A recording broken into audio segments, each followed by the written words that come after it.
Boa noite a todos. Sejam todos muito bem-vindos a mais uma noite de estudo. Nós fazemos parte do CELB, Centro Espírita Luz e Verdade, centro que fica situado no bairro de Campo Grande, na cidade do Rio de Janeiro, e fazemos parte do GELCO, que é o Grupo de Estudos Livros da Codificação. Esse canal é dedicado ao estudo do Livro dos Médiuns, e hoje a gente vai dar continuidade ao estudo do capítulo 23, a gente está falando sobre obsessão.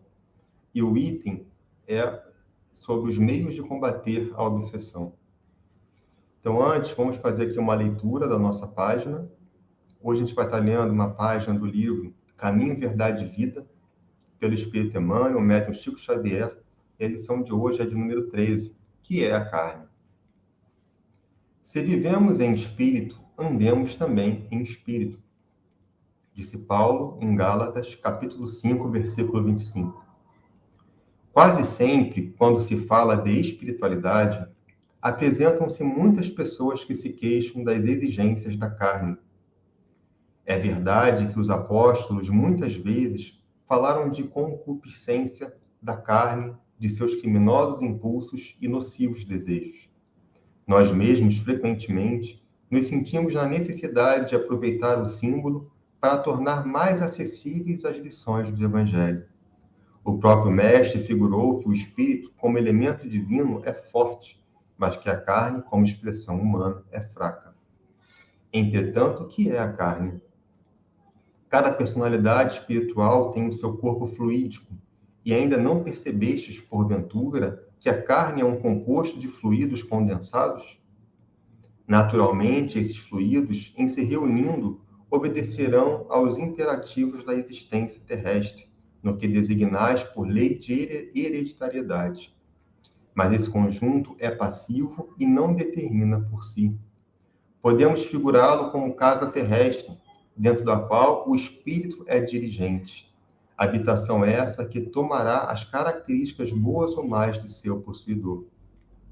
Quando falamos em pecados da carne, podemos traduzir a expressão por faltas devido à condição interior do homem espiritual sobre o planeta.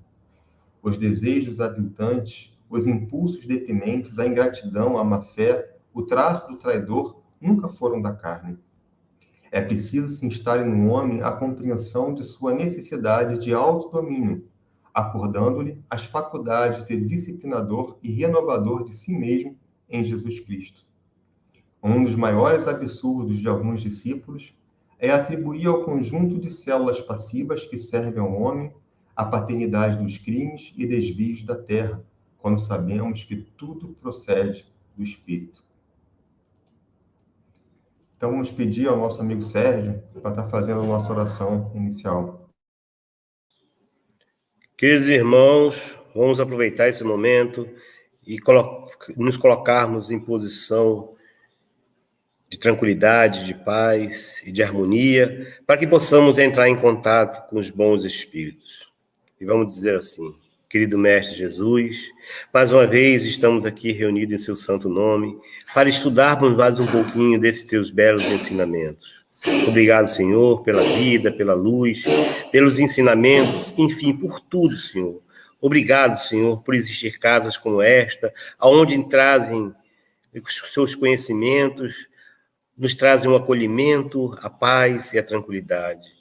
Que nós possamos, Jesus, fortalecer cada dia que passe mais os laços do Espírito, para que possamos se conectar com o mundo espiritual e, ao voltarmos para a pátria, nossa pátria, a verdadeira pátria, possamos ter uma bagagem de muito trabalho, de muito amor e de muita prosperidade em nossos corações. Assim, Mestre, agradecidos por todos, pedimos a compreensão e o carinho desses irmãos espirituais que aqui se encontram entre nós e que nós possamos, humildemente, iniciarmos o estudo de hoje dando graças a Deus.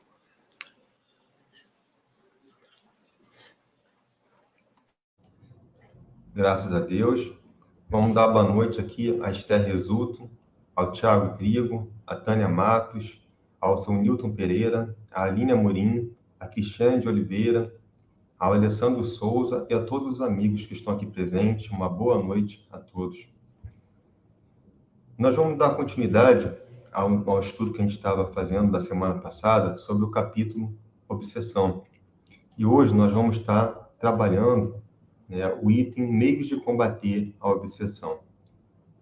Como nós vimos, a obsessão ela é uma ação persistente exercida por um espírito sobre outro espírito, né, com o intuito de dominar, de constranger, de enganar. Essa ação ela pode se manifestar sob diversas formas, né, sobre transtornos de ansiedade, né, transtornos de depressão, de impulsividade, né, por pensamentos fixos e por outras coisas mais, por agressividade, pelo desejo de isolamento, né, enfim, por várias situações diferentes. Mas qual que é a causa da obsessão? Qual que é a causa da obsessão? Como nós vimos, né, a causa da obsessão ela pode ser tanto um processo vingativo, de uma vingança, por algo que foi cometido no passado, né, alguma ofensa que foi cometida nessa existência ou em vidas passadas, ou pode ser também por questão de afinidade de pendores, né? Existem outras causas também, como aqueles espíritos renitentes do mal que buscam investir contra o bem, contra o progresso, pelo desejo de manter o domínio sobre instituições, sobre pessoas. Mas a gente vai focar o nosso estudo na questão da vingança e na questão da afinidade. Com relação à vingança, pode ocorrer um círculo vicioso, né, com inversão de papéis, onde ora um é o obsessor e perseguidor, enquanto o outro é o obsediado, e depois esses papéis podem se inverter, né, e aquele que era obsediado se tornar obsessor. Né, é o toma lá da cá, você me fere, eu te firo, você me faz sofrer, eu te faço sofrer. E esse círculo ele permanece, né, às vezes ganhando um escalonamento de injúrias, de perseguições de ambas as partes que se fazem sofrer. Até que acontece que uma dessas partes se cansa e ela resolve caminhar, resolve progredir, né? E é óbvio que a parte que ainda não resolveu caminhar, que ainda permanece magoada, né, continuará insistindo e investindo para fazer com que o outro sofra, com que o outro não caminhe. Ele fará de tudo para atrapalhar esse progresso, né? Vai sugerir pensamentos depressivos, degradantes, desequilibrados, e até mesmo pensamentos suicidas, ideações suicidas. É óbvio, né, que aquele que ainda não resolveu caminhar, não resolveu progredir, sabe, consciente ou inconscientemente, que se o seu desafeto caminhar, se o seu desafeto avançar e evoluir como espírito, moralmente, espiritualmente, ele já não vai ter mais acesso à mente daquele desafeto. Então, por isso, ele faz tudo para atrapalhar esse progresso. É por isso também que Jesus nos recomendava o perdão das ofensas, porque o perdão ele é libertador para ambas as partes. Muitas vezes, o espírito que deseja vingar-se, por não confiar na justiça de Deus, fica séculos preso àquele desejo de vingança. Faz o outro sofrer por diversas reencarnações, mas ele nunca fica saciado, porque a vingança nunca sacia. Só faz aumentar a sede, uma sede que não é amenizada através da vingança. O que acontece é que durante esse período de dor, de sofrimento, muitas vezes aquele algoz de outrora, né, ele acaba evoluindo, acaba progredindo, avançando e se desconectando do obsessor. Este, por sua vez, o obsessor, por sua vez, ele também pode cansar-se da perseguição, pode perceber que aquela obsessão não está levando ele a lugar nenhum, só aumentando o seu sofrimento. A gente viu que na semana passada o caso do Rossando, né, que o Rossando comentou em uma das suas palestras, em que um obsessor ele acabou inconscientemente largando a convivência de 5 dos seus amores porque estava desejando vingar-se daquele espírito que o ofendeu em uma determinada existência. E com isso ele perdeu, se desconectou dos seus amores por muitos séculos. Os seus amores permaneceram conectados com ele, mas ele não sentia mais a presença deles, não vivia a presença deles, porque ele estava conectado na faixa do ódio, da vingança, do desejo de fazer justiça com as próprias mãos. Jesus também nos recomenda que a gente busque reconciliar com o nosso adversário enquanto estamos com ele a caminho, né? Porque isso evita que a gente adentre nesse círculo de mágoas, de perseguições, de ambas as partes. Na semana passada, o Sérgio também comentou o exemplo do Divaldo Franco. Ele falou sobre o Máscara de Ferro. Divaldo chamava de Máscara de Ferro porque o espírito não demonstrava nenhuma expressão, né, nenhuma emoção na sua expressão, né, no seu semblante. E o espírito ele não perdoava o Divaldo por algo que o Divaldo havia feito em uma outra existência, né? Então ele queria buscar provocar sofrimentos no Divaldo, pensamentos depressivos, e até mesmo ideações suicidas, né? E nem mesmo a obra da Mansão do Caminho foi suficiente, né? A obra que acolheu tantas crianças, tantas famílias, foi suficiente para que aquele espírito se convencesse que o Divaldo já não era aquele Divaldo daquela existência. Que o Divaldo agora já era um Divaldo melhor, já era um Divaldo que evoluiu, que progrediu, né? Que já está moralmente mais elevado. Mas o espírito não se convencia disso, né? Mesmo diante dessa obra da Mansão do Caminho.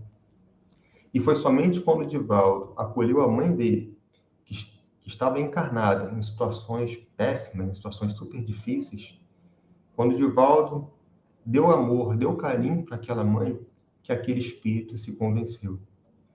E aí, depois de um tempo, de obsessor se tornou amigo do Divaldo. Então, aqui, nós já falamos de dois meios, né, de combater a obsessão, que é o aperfeiçoamento moral e o amor. Divaldo venceu esta obsessão através do amor, através da caridade. E nós? Como nós estamos vencendo as nossas obsessões? Estamos aproveitando a oportunidade de sermos caridosos, de vivenciar o amor? Aquele que nos bate à porta, estamos acolhendo com carinho, com amor, ou estamos rejeitando essa oportunidade de salvação? Às vezes, de séculos de dores, de sofrimento, temos aquele instante para poder aproveitar e resgatar através do amor. Então, são instantes que a gente deve aproveitar. Sabe aquele parente mais difícil, aquela pessoa do trabalho que a gente, às vezes, tem dificuldade de lidar, ou aquele vizinho que nos tira do sério? Então, são oportunidades que a gente tem, né, de conviver e de, através do amor, do respeito, a gente resgatar e nos melhorarmos, né? Amai os vossos inimigos, como disse Jesus. Obviamente que não é ter a confiança como a gente tem por um amigo, mas sim respeitar, fazer o bem, mostrar a outra face, oferecer, né, o bem, mesmo quando a gente recebe injúrias, quando a gente recebe maledicências.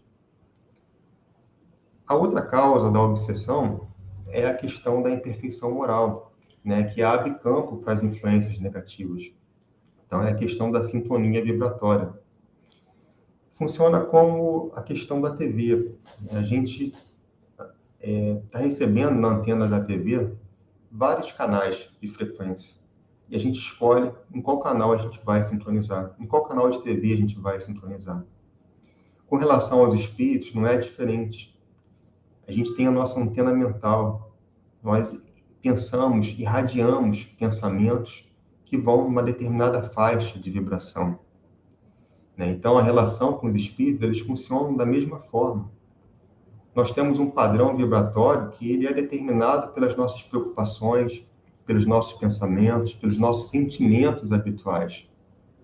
A nossa mente, ela irradia nessa faixa e também recebe as impressões das mentes que irradiam na mesma faixa que a gente. Além disso, em alguns momentos do nosso dia, nossa mente oscila, né, diante de algumas situações que vivemos. Por exemplo, quando a gente está no trânsito e se irrita, né, e fica muito irritado, a gente está vibrando numa determinada faixa de frequência. Quando a gente está assistindo um jogo de futebol e começa a xingar aquele jogador, começa a xingar a mãe do juiz, a gente também está oscilando esse padrão de vibração e reduzindo essa vibração mental. Então, é um momento que, às vezes, alguns espíritos aproveitam para sintonizar conosco, nesses momentos de impulsividade, e, às vezes, a gente faz coisas que a gente duvida, né? Então, às vezes, aquela pessoa sempre calma, por que ela teve aquela reação tão grosseira ou tão perturbadora? Às vezes é um instante que a gente se desequilibra, né, que a gente passa a sintonizar com mentes também desequilibradas, e às vezes a gente faz situações do qual a gente se arrepende por uma vida inteira, né? Mas da mesma maneira que a nossa mente oscila para baixo nesses momentos, a gente também pode elevar o nosso padrão vibratório, nosso padrão mental, né? Quando a gente faz uma oração, quando a gente faz uma boa leitura, quando a gente está estudando, quando a gente está escutando uma palestra, né? Então, são momentos que a gente está elevando a nossa vibração mental e estamos sintonizando com os espíritos que nos querem bem, que nos inspiram bons pensamentos e bons sentimentos. Obviamente que a gente não vai ficar orando 24 horas por dia, né? Nós temos nossos compromissos e é cumprindo os nossos deveres que a gente também se eleva, né? Mas também temos outra ferramenta que Deus nos dá, que é o autoconhecimento. Lá no Livro dos Espíritos, os Espíritos falam que o autoconhecimento, o conhecer a si mesmo, é o meio mais eficaz que nós temos de nos melhorarmos. E por que o autoconhecimento é o meio mais eficaz de nos melhorarmos? Porque a gente só é capaz de melhorar aquilo que a gente vê.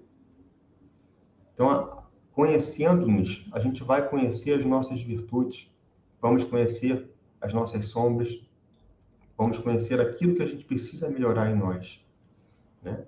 Então, vamos conhecer também as nossas vulnerabilidades, aquilo que nos tira do sério, né? Que faz com que a gente oscile para baixo a nossa vibração mental, né? E a gente vai poder ter a oportunidade de nos controlarmos melhor diante das situações que a gente vive. É óbvio que, junto com o autoconhecimento, nós temos que ter a autoaceitação. É importante que a gente busque, quando a gente vai buscar essa reforma moral, ela esteja sempre acompanhada pela autoaceitação. Nós precisamos nos aceitar como nós somos hoje, sabendo que ainda vamos errar, que ainda somos imperfeitos, sem a fantasia de acharmos perfeitos ou de cobrarmos a perfeição da gente nesse momento de uma hora para outra. O perfeccionismo, ele também é uma brecha para a obsessão. Quando eu me cobro perfeição, eu corro o risco de desanimar, de desapontar-me comigo mesmo, né, de ficar preso a um sentimento de culpa ou de lamentação por ainda não poder dar aquela perfeição que eu espero de mim. Então, eu acabo ficando estressado com isso, né? Então, não é bom. Nós não vamos mudar de uma hora para outra. É necessário darmos um passo de cada vez, termos paciência conosco mesmo, aceitar as nossas sombras e transformá-las em luz pouco a pouco, sem angústia, sem ansiedade, sem baixa estima. A partir do momento que eu faço esse trabalho de autoconhecimento, eu devo olhar para mim mesmo e aceitar-me com as minhas virtudes e com meus defeitos. Esse é meu ponto de partida atual. O meu destino é Deus, é a comunhão em tempo integral com o Pai. Mas quando a gente se aceita, quando a gente se perdoa, quando a gente se ama, a gente passa a ter uma trajetória mais leve, né? Porque a gente sabe que, por ainda somos imperfeitos, ainda vamos errar.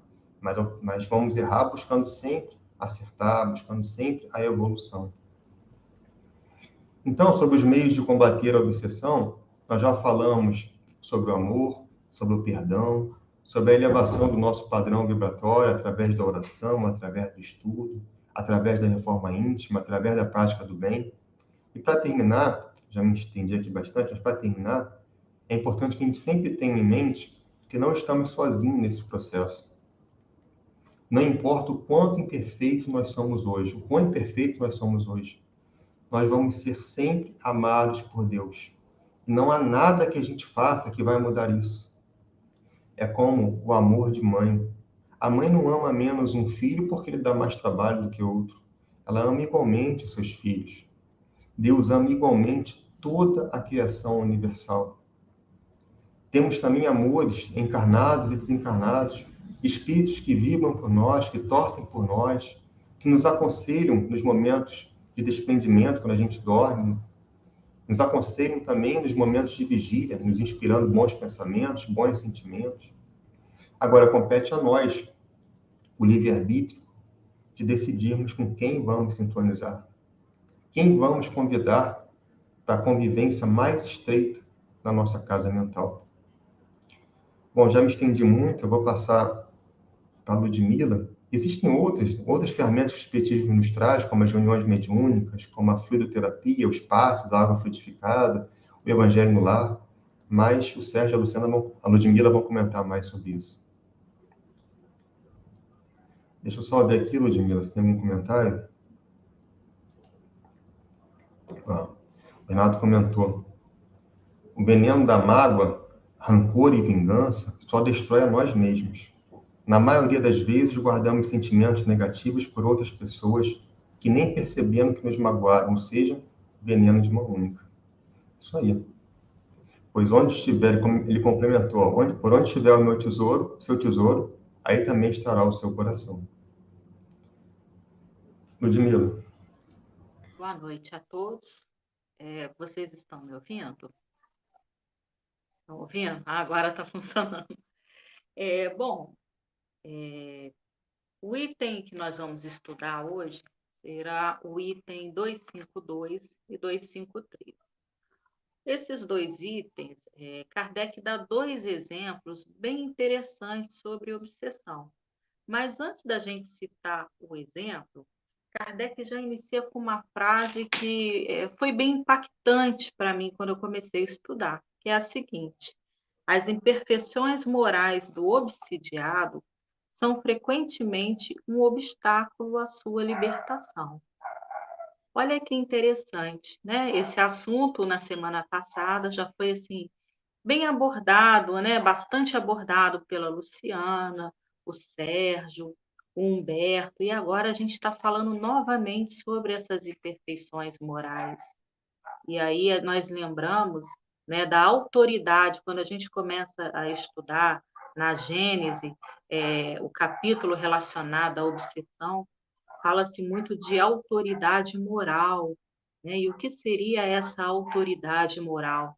Nós lembramos na própria Gênese que conta, né, cita passagens bíblicas sobre a vida de Jesus, e Jesus tem vários episódios de tratamentos espirituais, né, devido à autoridade moral de Jesus. Então, eles, no linguajar, né, de época, falava que expulsava os demônios, e Jesus falava com uma altivez, com uma autoridade.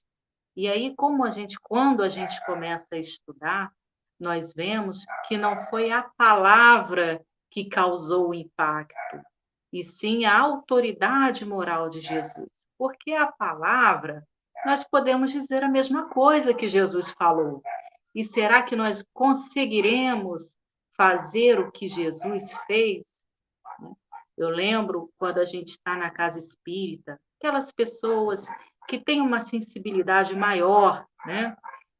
E conseguem perceber a presença dos espíritos superiores, nós nos sentimos tão bem, né? Tão acalentados, né? Tão revigorados com a presença desses espíritos amigos, espíritos de uma classe mais elevada. Imagina na época de Jesus como as pessoas se sentiam próximas a Jesus. Olha que interessante, me fez lembrar, né, no livro Paulo e Estevão, quando Saulo estava a caminho de Damasco e de repente ele teve aquela visão, né, de Jesus, da qual o cegou, ele não suportou aquela visão de Jesus.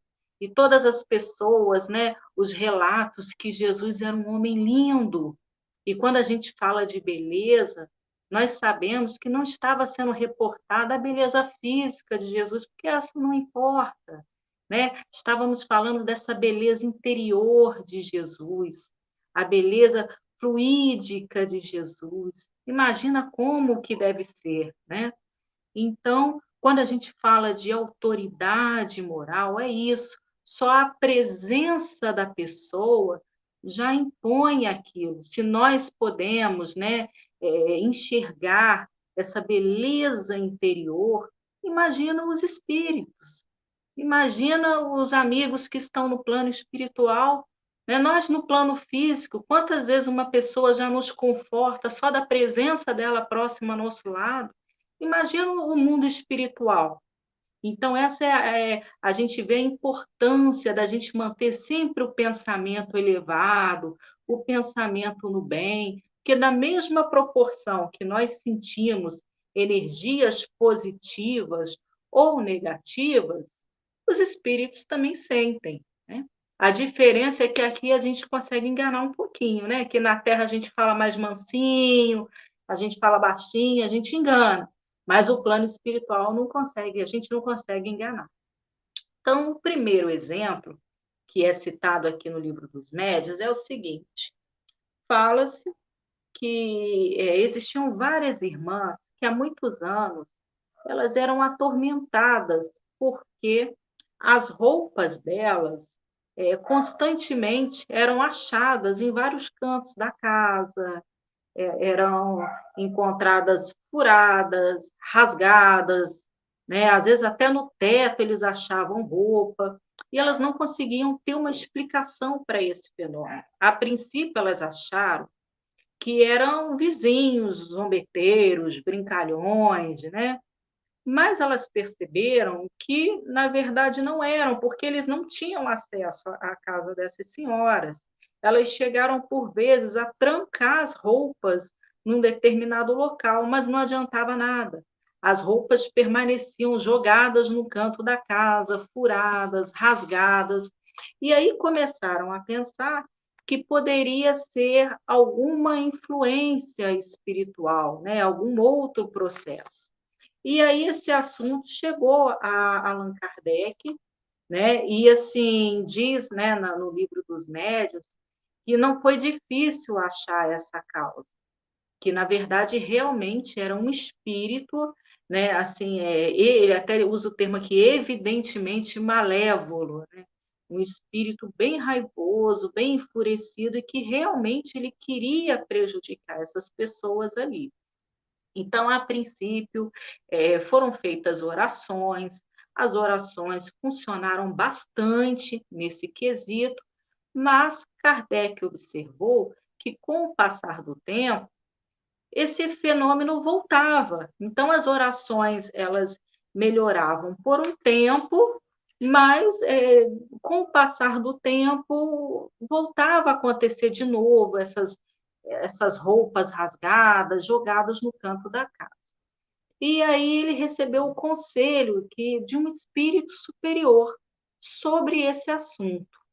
Então eu vou ler esse conselho porque ele é bem interessante.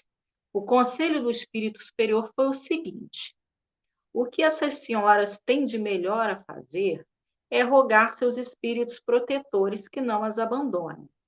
Não tenho melhor conselho a lhes dar, senão o de descer no fundo de suas consciências, consultar a si mesmas, examinar se elas sempre praticaram a caridade. Não digo a caridade que dá e distribui, mas a caridade da língua, porque, infelizmente, elas não sabem segurar a delas e não justificam por seus atos piedosos o desejo que possuem de se livrarem daquele que os atormenta. Elas gostam demais de falar mal do próximo, e o espírito que as obsidia toma sua desforra, porque, enquanto vivo, foi vítima delas. Elas só precisam procurar na memória e logo verão com quem estão lidando. E aí ele continua falando que elas precisam se aproximar mais dos seus espíritos protetores, né? E ele deixa claro na mensagem que foram elas que fizeram com que os espíritos protetores delas se afastassem com o modo de se comportar, né? E elas atraíram esse tipo de espírito que as estava perseguindo. E Kardec, ao visualizar essa mensagem, eu acho interessante que ele comentou assim que ele queria, ele usou o termo assim, adoçar um pouco as palavras, que ele achou as palavras assim um tanto quanto severas para poder passar para as senhoras. E aí o espírito respondeu a Kardec, ele falou o seguinte: devo dizer o que digo e como digo, porque as pessoas em questão têm o hábito de acreditar que nenhum mal fazem com a língua, quando fazem muito. Eis porque é preciso golpear-lhes o espírito, de maneira que represente para elas uma advertência séria. Olha só que interessante. Às vezes nós pensamos que o processo obsessivo é por conta de uma traição, né, um crime que nós possamos ter cometido em outras existências. Quantas vezes nós vamos à casa espírita com esse processo e nós pensamos assim, poxa, por que eu sou uma pessoa tão boa? Né? Eu nunca fiz nada de errado para ninguém, eu nunca matei ninguém nessa vida, eu não traí ninguém. Por que que isso acontece comigo? Será que a gente está agindo no bem? Né? Será que nós estamos freando a nossa língua? Né? Será que nós estamos julgando muito o nosso próximo? Porque, às vezes, quando a gente faz alguma coisa para com o nosso próximo, a gente sempre pensa que não foi nada demais, né? Ah, a bobeira, a pessoa ficou chateada à toa, também não é para tanto, por que que a pessoa ficou magoada desse jeito? Mas aí, quando fazem conosco, aí a bobeira já não é tão bobeira assim, já é algo muito sério. Como ele foi capaz de fazer uma coisa dessa comigo? Né? Então, a coisa muda de figura. E mais para frente, no livro dos médios, eles dão uma dica para a gente sair fora, né? Para a gente espantar, digamos assim, esses espíritos obsessores, que nós também já vimos aqui anteriormente, né? Diz que o meio mais seguro de livrar-nos dos nossos obsessores é atrair os bons espíritos. Como que a gente faz isso? Pela prática do bem. Né? Então, é pensar bem, falar bem, não desejar o mal a outras pessoas. A gente já viu que tudo é atração, né? Tudo é energia. Então, pensando coisas boas, fazendo coisas boas, naturalmente nós vamos atrair espíritos bons. A mesma coisa também acontece do outro lado. Se não pensamos coisas boas, se não temos atitudes boas, não vamos conseguir atrair espíritos bons, né? No livro Obsessão e Desobsessão, né, da dona Sueli Caldas Schubert, tem uma frase que é bem interessante. Diz o seguinte: a moralização íntima é a condição essencial para a cura, tanto do algoz quanto da vítima, para a nossa própria cura. E no livro Consolador, de Emmanuel, né, Psicografia de Chico Xavier, tem um pedacinho bem interessante, se tratando, logicamente, de obsessão de desencarnado para desencarnado. Emmanuel fala que é muito mais difícil a cura do encarnado, porque ele precisa mudar completamente os seus hábitos de vida, seu estilo de vida. E nós vemos muito isso na casa espírita, né? Quantas pessoas chegam lá buscando um tratamento espiritual para a desobsessão, a pessoa é tratada, sai bem, né? Sai curada, entre aspas, e depois de um tempo a pessoa retorna. Né? Então, como que aconteceu? Será que é o mesmo espírito que voltou a atormentar a pessoa? Às vezes não. Às vezes o espírito já se recuperou, já está em outro patamar, mas a pessoa não mudou os hábitos e ela continua atraindo as mesmas companhias. Então, daí a importância da gente mudar também as nossas ações. O segundo exemplo, Kardec fala para a gente também evitar atribuir tudo aos espíritos, né? Tudo é culpa do obsessor. Né? Então, o computador deu defeito, a culpa é do obsessor. O fone não está funcionando, né, Humberto? A culpa é do obsessor. Então, a gente tem que tomar cuidado também com relação a isso. Né? O exemplo que o Kardec nos dá é que escreveu para ele um agricultor muito aflito, porque há 12 anos ele sofria com um problema lá na fazenda dele. E os bichinhos, eles estavam morrendo. Então, o bichinho que não morria ficava doente. Então, ele conta que a vaquinha que ele tinha, ou ficava doente a vaquinha, ou a vaquinha parava de dar leite. Né? os cabritinhos também, estava tudo ficando doente, os porcos, os cavalinhos. E aí ele, bem aflito, na carta ele diz para Kardec o seguinte, que ele era bem religioso, então ele começou a fazer novena para poder melhorar. Não melhorou a novena. Então ele começou a ver que aquilo poderia ser feitiçaria. Então ele passou a procurar os curandeiros ali perto da cidade dele. Nenhum curandeiro deu jeito no problema que ele tinha na fazenda com os bichos dele. E aí ele falou, bom, vou tentar algo mais forte. E escreveu para Kardec para tentar resolver esse problema com os bichinhos dele na fazenda. E aí Kardec também, né, recebeu uma mensagem de um espírito falando sobre o problema dos bichinhos desse fazendeiro. E a mensagem foi a seguinte, ele conta assim, né, eis a resposta que obtivemos.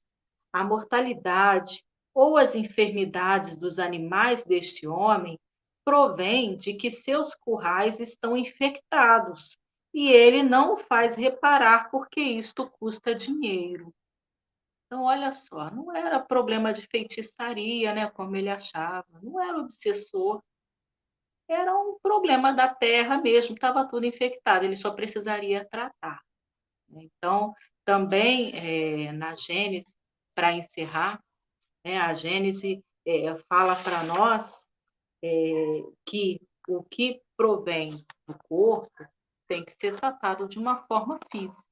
Então, se nós temos alguma moléstia, né, que resultam de imperfeições físicas, a gente tem que tratar porque isso causará doenças. E se a gente tem alguma moléstia que resulta da alma, nós temos que tratar porque vai virar obsessão. Então, o problema físico nós tratamos com medicamentos, né, com os cuidados necessários para o nosso corpo. O problema da alma nós tratamos com essa educação moral, com a mudança de comportamentos, né? Vamos passar a nossa palavra de novo ao nosso irmão Humberto, que vai direcionar o estudo de hoje. Obrigado, Ludmila.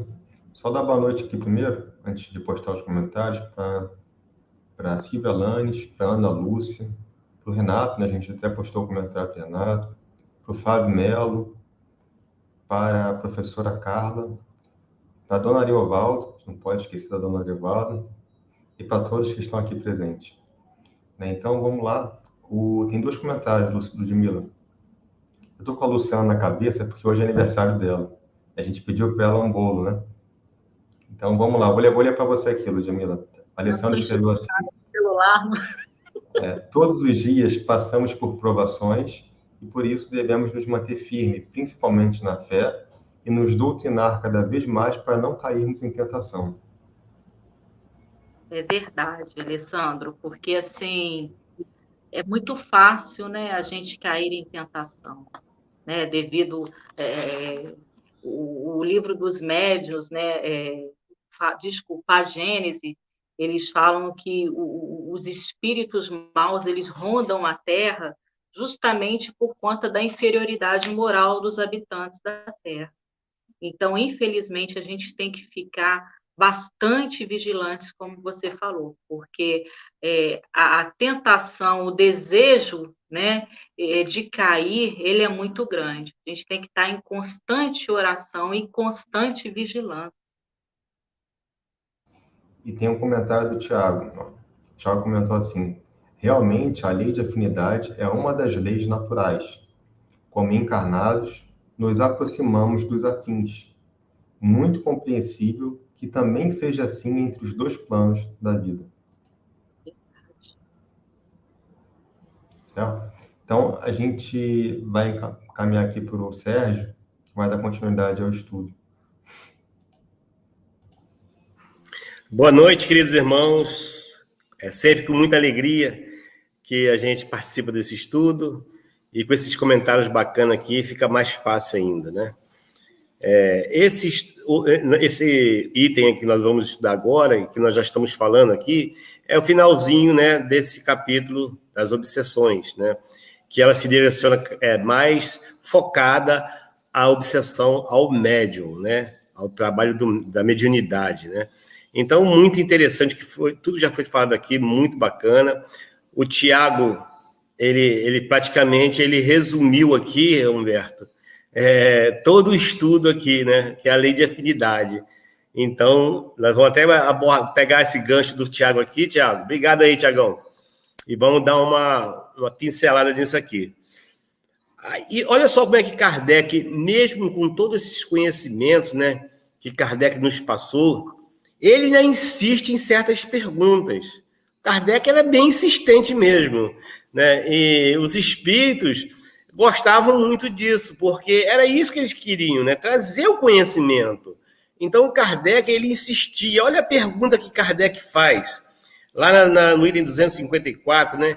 Olha a pergunta que ele faz. Por que não podem certos médiuns desembaraçar-se de espíritos maus que lhes ligam, e como é que os bons espíritos, que eles chamam, não se mostram bastante poderosos para afastar os outros e se comunicar diretamente? Olha que pergunta de Kardec. Por que alguns de nós, médios, não conseguimos nos livrar das obsessões, né, das influências dos maus espíritos? E por que os bons espíritos não têm o poder de afastar esses maus espíritos, né?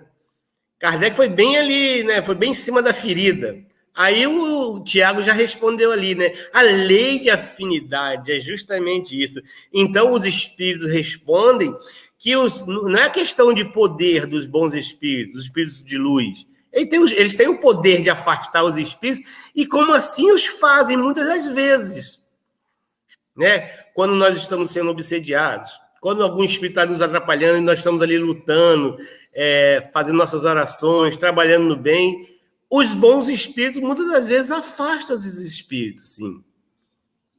Mas, como a Ludmila falou, se nós deixarmos a porta aberta, imagine nós moramos na beira da rua, onde tem um movimento intenso, e nós vamos deixar a porta da nossa casa escancarada. Quando a gente faz isso, nós estamos fazendo com que qualquer pessoa possa entrar em nossas casas. Então, a nossa casa mental, ela é igualzinha a esse exemplo. É a lei de afinidade. Se minha casa mental está sintonizada, né, em coisas atrapalhadas, em enganos, em mistificações, qual o tipo de comunicação que nós vamos receber? Por mais que os espíritos tenham o poder de se afastar, não tem como eles ficarem afastando o tempo todo se a gente insiste em estar naquela harmonia. Então, nós vamos... E na verdade, como a lei de afinidade, os fluidos que nós falamos aqui várias vezes, os espíritos eles se identificam com os fluidos do médium. Então, se nossos fluidos estão para baixo, são negativos, místicos, a gente vai receber qual tipo de comunicação? É a questão da antena que o Humberto falou e foi falado muito semana passada aqui. Em qual sintonia que nós estamos? Nós somos médios, nós temos uma antena que está sintonizada com a psicosfera, né, que é a atmosfera psíquica, a atmosfera espiritual. Então, se nós estamos antenados, se nós estamos sintonizados em uma sintonia que não é a sintonia voltada para o estudo, para o aprendizado, para a caridade, qual o tipo de sintonia que nós vamos receber, né? Mas como o Humberto falou, todos nós somos amparados. E nós estamos numa progressão, né, diária, constante, de aprendizado, de melhoria espiritual, de melhoria de educação mediúnica, né? Quando a gente fala que nós temos que educar o médium, que o médium deseducado é um médium de portas abertas. Aquela porta aberta que nós falamos que qualquer pessoa pode entrar. Então, o médium educado não é aquele médium que fala palavrão ou deixa de falar palavrão, que não trata bem a sua bem. Não. O médium educado é aquele médium que estuda, que procura conhecer. É justamente o que estamos fazendo aqui. Claro que nós estamos estudando o livro do médium, né? de uma forma bacana, onde há a participação de todos, onde nós pegamos um pouquinho de cada um, pegamos o conhecimento de cada um e vamos aprendendo. Mas se a gente quer mesmo desenvolver a mediúnica, o que nós devemos fazer?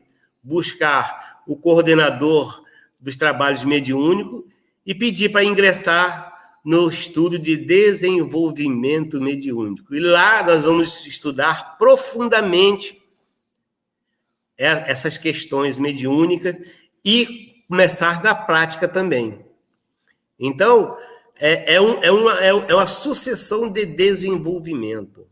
Então, Kardec já fez a pergunta e os espíritos já responderam. Não, na questão de poder, né? Os espíritos superiores têm poder, né? Jesus, ele, é como a Ludmila falou, Jesus não precisava falar, só a presença de Jesus, a moralidade dele, a presença moral dele já fazia com que muitos espíritos eram ali tratados, afastados de uma forma carinhosa, né? E até amorosa. Todos eles eram socorridos. Isso nós temos certeza, pelo amor que Jesus tinha, né?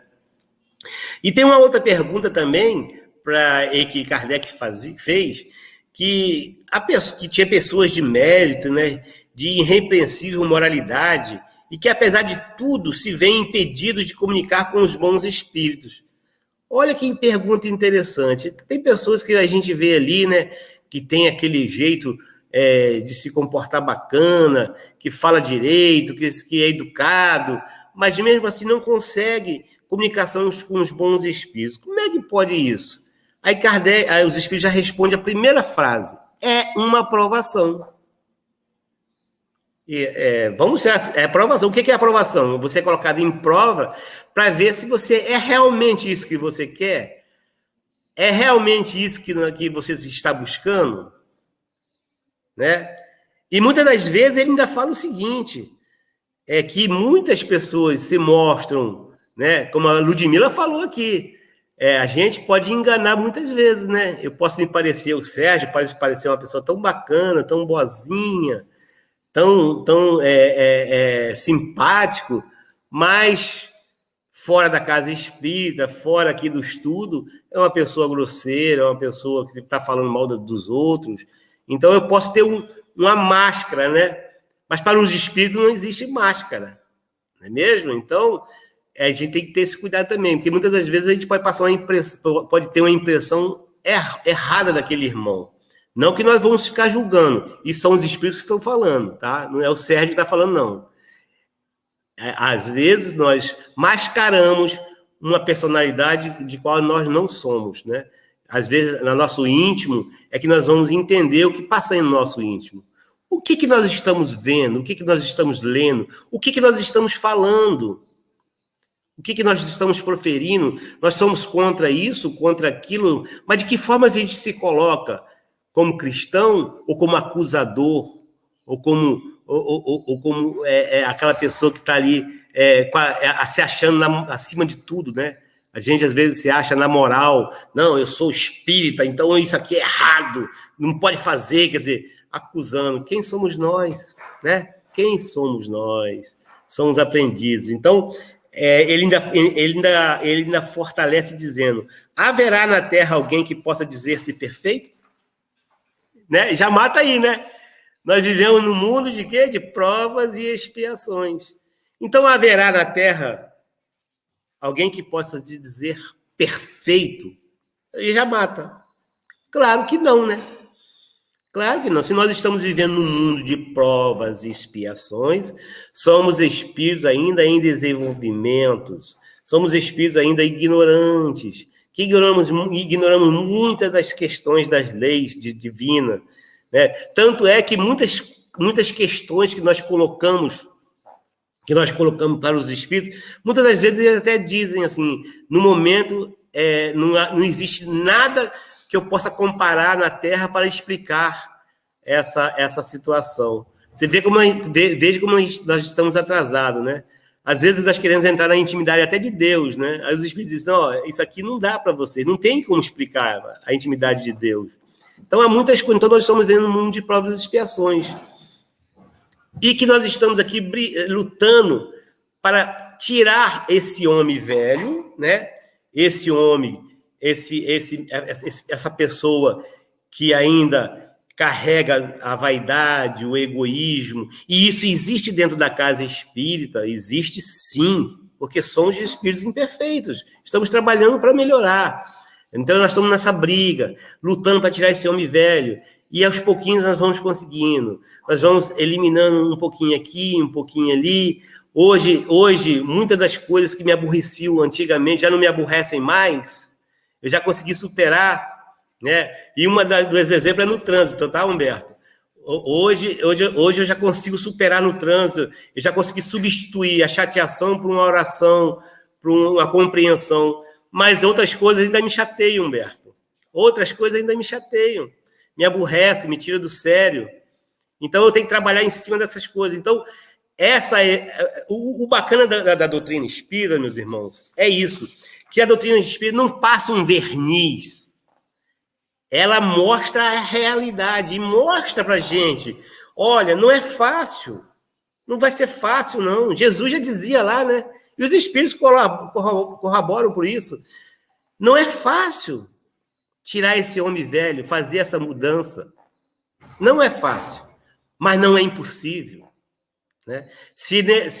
Quantos milhares de encarnações aí nós já passamos e continuamos permanecendo no mesmo erro? Agora, pelo menos, nós já estamos aqui falando em Jesus, falando da espiritualidade, falando em amar ao próximo, amar o inimigo. Já estamos falando.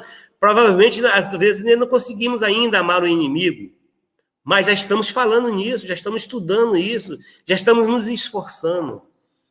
Então, isso é um grande mérito. A espiritualidade, lá na Gênesis, na própria Gênesis, fala muito sobre isso, né? Que o nosso esforço, esse esforço diário, a espiritualidade maior, eles ficam assim, eles vibram com essa nosso esforço, né?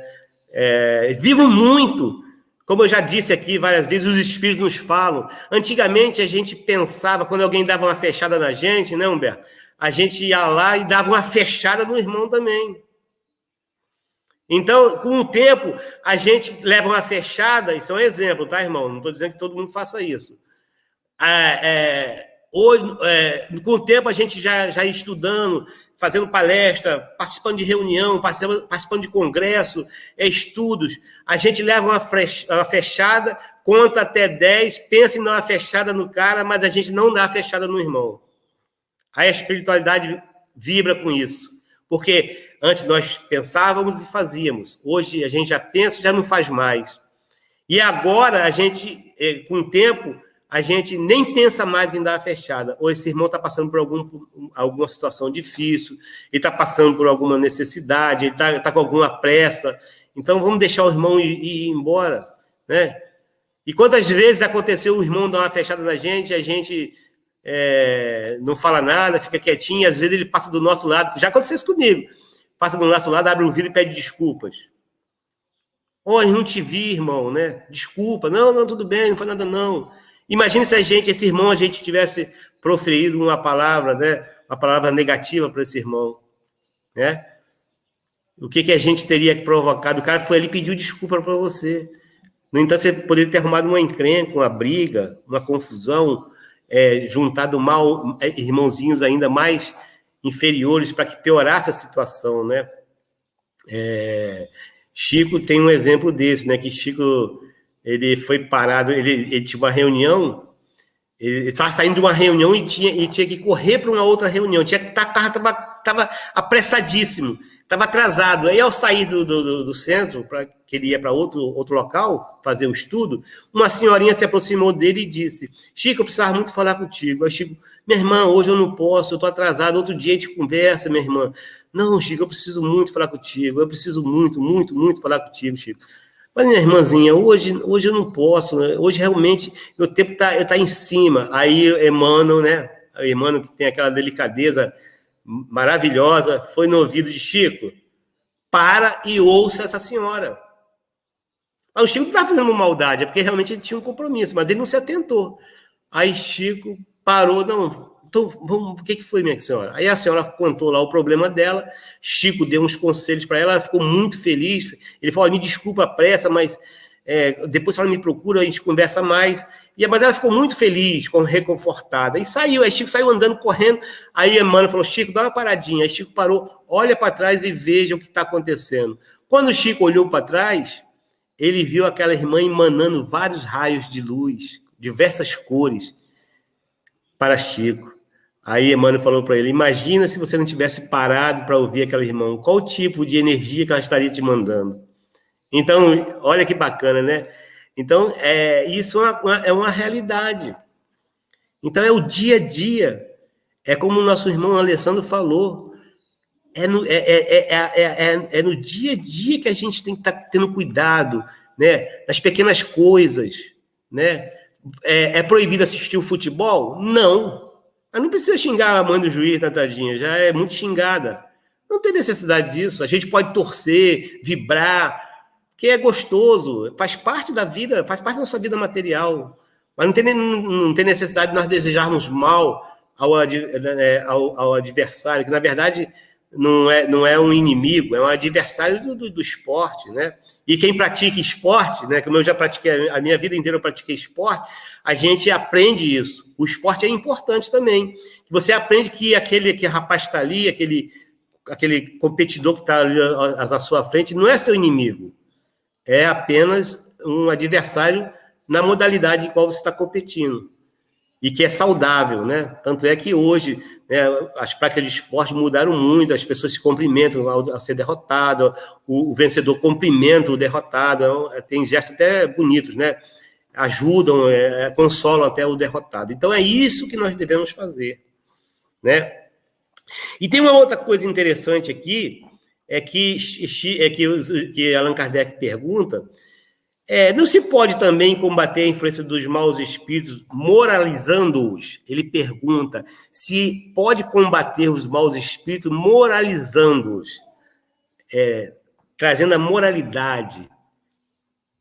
E ele falando isso de nós médios. O que vocês acham aí? É possível? É possível que a gente possa moralizar um espírito mau?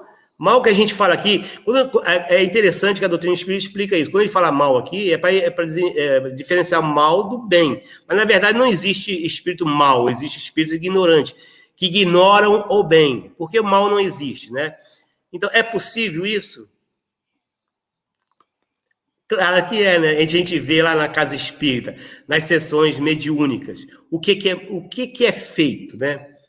Quando um espírito vai lá, se comunica, aí existe um médio doutrinador, o que ele faz? Ele procura doutrinar aquele espírito, trazer boas palavras, recordar da família, trazer ele para o centro, trazer ele para o equilíbrio, e ali ele é ajudado, acolhido, né?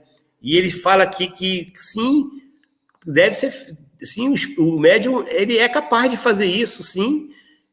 Na casa espírita, eu estou dando um exemplo, assim, seria o suprassumo, né? Que lá tem todo o amparo. Mas nós temos também o evangelho no lar, né? Onde a gente vai doutrinar vários espíritos que aqui nos acompanham em nossas casas. O nosso comportamento, as nossas leituras, né?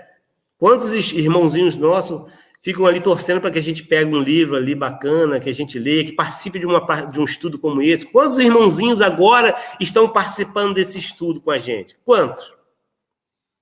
Se a gente estivesse aqui, né, se todos tivessem evidência, nós íamos perceber que há muito mais espíritos aqui, que a sala do Humberto ali, a sala do Sérgio, a sala da Ludmila, é muito maior do que a gente pensa. Ele se estende muito mais do que aquelas paredes. E há uma plateia enorme assistindo esses estudos.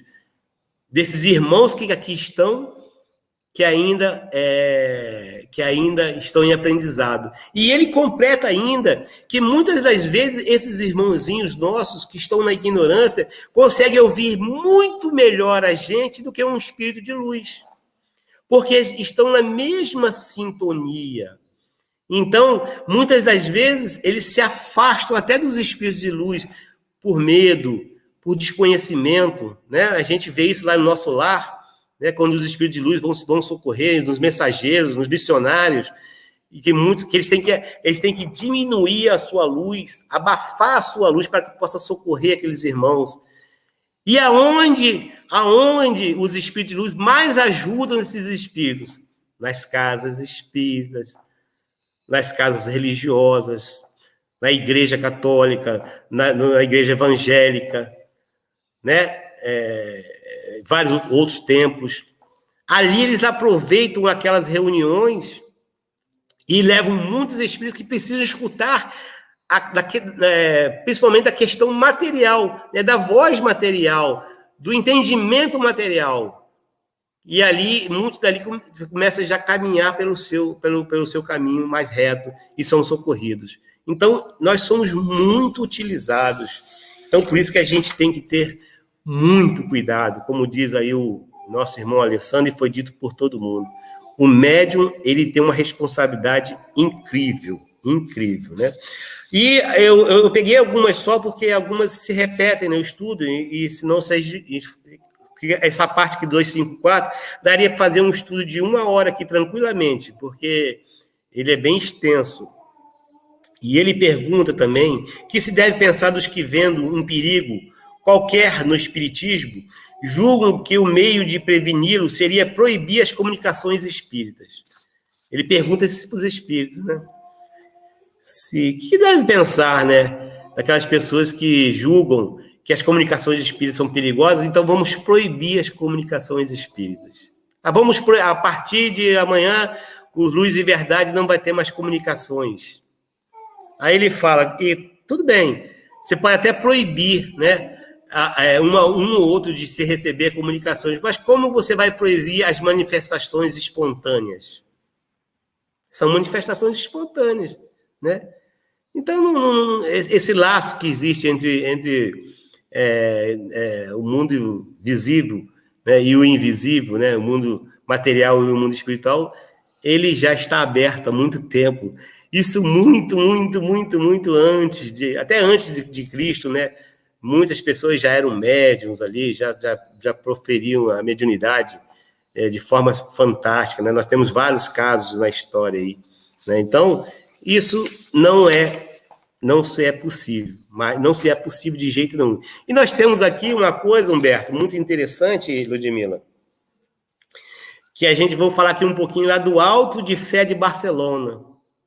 É justamente sobre isso, né? Foi uma expressão, uma expressão notabilizada por Allan Kardec por se referir à queima em praça pública de 300 livros espíritas, realizado no dia 9 de outubro de 1861, em Barcelona, na Espanha. Então, isso aí foi se dado o ato de fé de Barcelona. O que acontece? Eu vou resumir bastante. Havia um editor francês, né, que se achava estabelecido em Barcelona, na Espanha. E ele encomendou a Kardec que mandasse alguns livros espíritas para vendê-los na Espanha. Eu vou resumir bem, né, porque senão a gente vai embora aqui. E aí Kardec enviou os livros, só que foram apreendidos lá na alfândega por um bispo de Barcelona. Eu não vou falar o nome dele aqui, deixa o nosso irmãozinho lá com as responsabilidades dele, né? Talvez hoje esse bispo seja até um dos trabalhadores aí das questões espíritas, né? Sob a alegação que a Igreja Católica é universal e os livros sendo contrários à fé católica, o governo não pode consentir que eles vão perverter a moral e a religião dos outros países. Então, o que ele fez? Ele juntou aqueles livros e queimou os livros. Queimou todos os livros. Aí adiantou alguma coisa? O espiritismo morreu ali na Espanha? Não. Aquilo ali, inclusive, despertou na população uma curiosidade imensa, né? Poxa, por que estão queimando esses livros, né? Então, Kardec escreveu uma nota, comentou da seguinte forma: graças a esse zelo imprudente, todo mundo em Espanha vai ouvir falar do espiritismo e quererá saber o que é. É tudo o que desejamos. Podem-se queimar os livros, mas não se queimam as ideias. As chamas das fogueiras as superexcitam em lugar de abafá-las. As ideias alheias estão no ar, e não no Pirineus. Pirineus é uma cordilheira que dividia a França da Espanha. E não há Pirineus bastante altos para detê-las. E quando uma ideia é grande e generosa, ela encontra milhares de peitos prontos para aspirá-los. E graças ao nosso bom Deus, graças a Jesus, hoje a doutrina espírita é uma doutrina mundialmente conhecida, né? E que nasceu lá na França, por incrível que pareça, aqui no Brasil, ela se desenvolveu muito mais, né? Mas nós sabemos que tudo isso tem um propósito, né? Nós sabemos que nosso Brasil é candidato à pátria do Evangelho, coração do mundo, pátria do Evangelho, né? Isso depende muito de nós trabalhadores, nós religiosos, de qualquer religião que seja. Então, que estejamos prontos. Agora é a hora de mostrarmos que somos cristãos, que acreditamos na fé que professamos. Não precisamos ofender ninguém com a nossa fé. Não precisamos agredir ninguém com a nossa fé. Como diz aqui os espíritos, os bons espíritos, devemos acolher com simplicidade, humildade e, principalmente, muito amor no coração. E que a paz de Jesus esteja entre nós. Devolvo a palavra ao nosso irmão Humberto. Tem um comentário, Renato. Achamos que as obsessões são sempre processos complexos, quando, na verdade, são questões simples, que nos colocam em sintonia com o negativo. Perfeito, exatamente isso. Ele está ilustrando o que nós falamos. Na verdade, Humberto, Ludmila e queridos irmãos, a doutrina espírita é muito simples. Interessante que muitos de nós entramos na doutrina espírita e queremos descobrir coisas fantásticas, milagrosas, e a gente vai vendo, quanto mais a gente estuda, a gente percebe mais a simplicidade da doutrina espírita. É tudo natural, está na natureza. Tem um comentário da Aline, falando que o conhecimento é libertador. Perfeito. Obrigado, Aline. Nós agradecemos aí a presença de todos. Te aproveito também para desejar lá os parabéns, né, para nossa amiga Luciana, que hoje não pôde estar conosco, mas por um bom motivo. E vamos fazer aqui nossa oração de encerramento. Então, vamos lá. Senhor Jesus, elevamos o nosso pensamento a Ti, em gratidão pela vida, pela oportunidade de estudarmos, de aprendermos, e com esse conhecimento, elevarmos a nossa alma, ampliar a nossa visão, o nosso entendimento de mundo, que possamos colocar essas lições em prática em nossas vidas, buscando também alimentar a árvore do Evangelho em nossos corações. Que o Senhor possa amparar a cada coração que esteja aflito, que esteja sobrecarregado, que possam encontrar em Ti o alívio e a renovação das forças e da esperança. Muito obrigado por tudo, que assim seja, graças a Deus. Uma boa noite a todos, uma ótima semana e até a próxima segunda.